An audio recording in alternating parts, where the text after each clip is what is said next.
हर हर महादेव। आप सभी का हमारे YouTube चैनल कारगिल वॉरियर्स में हार्दिक स्वागत है। दोस्तों, गंगा जी को बोलते हैं कि पाप जो भी है सबने किया, गंगा जी में सब पाप धुल जाता है। गंगा जी को पाप नाशिनी कहा जाता है, गंगा मैया को। तो क्या गंगा जी में जो धोया पाप है आखिर वो कहाँ जाता है? सब लोग जाकर गंगा जी में नहाते हैं कि पाप से मुक्ति मिलती है। कोई हरिद्वार जाता है, कोई बनारस जाता है, कोई प्रयागराज जाता है। तो आखिर वो पाप सब कहाँ जाता है? आइए जानने की कोशिश करते हैं। एक बार एक ऋषि ने सोचा कि जब लोग गंगा में पाप धोने जाते हैं तो इसका मतलब कि सारे पाप तो गंगा में समा गया और गंगा भी पापी हो गई। अब यह जानने के लिए उन्होंने तपस्या की कि पाप कहाँ जाता है। तपस्या करने के फलस्वरूप देवता प्रकट हुए। ऋषि ने पूछा कि भगवान, जो पाप गंगा में धोया जाता है वह पाप कहाँ जाता है? भगवान ने कहा कि चलो गंगा से ही पूछते हैं। दोनों लोग गंगा के पास गए और कहा कि हे गंगे, जो लोग तुम्हारे यहाँ पाप धोते हैं इसका मतलब आप भी पापी हुई। गंगा ने कहा, मैं क्यों पापी हुई? मैं तो सारे पापों को ले जाकर समुद्र को अर्पित कर देती हूँ।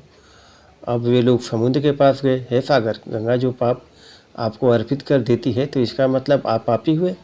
समुद्र ने कहा, मैं क्यों पापी हुआ? मैं तो सारे पापों को लेकर भाप बनाकर बादल बना देता हूँ। अब वे लोग बादल के पास गए और कहा, हे बादलों, समुद्र जो पापों को भाप बनाकर बादल बना देता है तो इसका मतलब आप पापी हैं। बादल ने कहा, मैं क्यों पापी हुआ? मैं तो सारे पापों को वापस पानी बरसाकर धरती पर भेज देता हूँ, जिससे अन्न उपजता है, जिसको मानव खाता है। अतः वो अन्न जिस मानसिक स्थिति से उगाया जाता है और जिस वृत्ति से प्राप्त किया जाता है, जिस मानसिक अवस्था में खाया जाता है, उसी अनुसार मानव की मानसिकता बनती है। अन्न को जिस वृत्ति से प्राप्त किया जाता है और जिस मानसिक अवस्था में खाया जाता है, वैसे ही विचार मानव के बन जाते हैं। इसलिए सदैव भोजन सिमरन शांत अवस्था में करना चाहिए। इसलिए जिस धन से अन्न खरीदा जाए वह धन ईमानदारी एवं श्रम का होना चाहिए। आइए अगला उदाहरण देखते हैं। भीष्म पितामह शय्या पर पड़े थे प्राण त्यागने के लिए। उत्तरायण के आगमन की प्रतीक्षा कर रहे थे। भगवान श्री कृष्ण के आदेश पर युधिष्ठिर उनसे प्रतिदिन नीति ज्ञान लेते थे। द्रौपदी कभी नहीं जाती थी, इससे भीष्म के मन में पीड़ा थी। श्री कृष्ण ने भाप लिया था। उन्होंने युधिष्ठिर से कहा, अंतकाल की प्रतीक्षा में साधनारत पूर्वज से सपरिवार मिलना चाहिए। परिवार पत्नी के बिना पूर्ण नहीं। इशारा समझकर युधिष्ठिर जिद करके द्रौपदी को भी साथ ले गए। पितामह उन्हें नीति ज्ञान देने लगे। द्रौपदी कुंठित होकर चुपचाप सुन रही थी।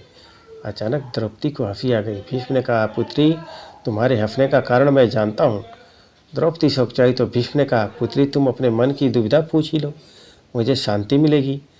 द्रौपदी ने कहा, स्वयं भगवान श्री कृष्ण कहते हैं कि भीष्म के समान नीति का ज्ञाता दूसरा कोई नहीं, किंतु आपका ज्ञान कहाँ लुप्त हो गया था जब पुत्र वधू आपके सामने निर्वस्त्र की जा रही थी। भीष्म ने कहा, इसी प्रश्न की प्रतीक्षा थी। जैसा अन्न वैसा मन। मैं दुर्योधन जैसे अधर्मी का अन्न खा रहा था। उस अन्न ने मेरी बुद्धि जड़ कर दी थी। सही निर्णय लेने की क्षमता खत्म हो गई थी।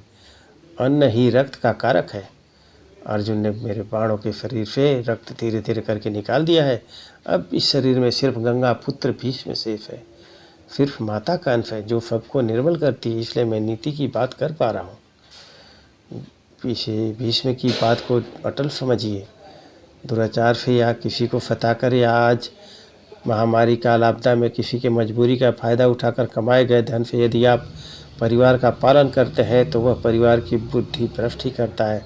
उसे जो सुख है वह क्षणिक है, किंतु लंबे समय में वह दुख का कारण बनता है। यदि आपके सामने गलत तरीके से पैसा आपने कमाया गया है, खूब फल फूल रहे हैं, तो यह समझिए कि उसके पूर्व जन्म के संचित पुण्य है जो कि खत्म हो रहा है, भोग रहा है। जैसे ही पुण्य कर समाप्त होगा उसके भीख मांगने के दिन आरंभ हो गए। इसलिए सच्चे ईमानदारी से धन कमाइए, परिवार को खिलाइए, इसी में भगवान आपका भला करेगा।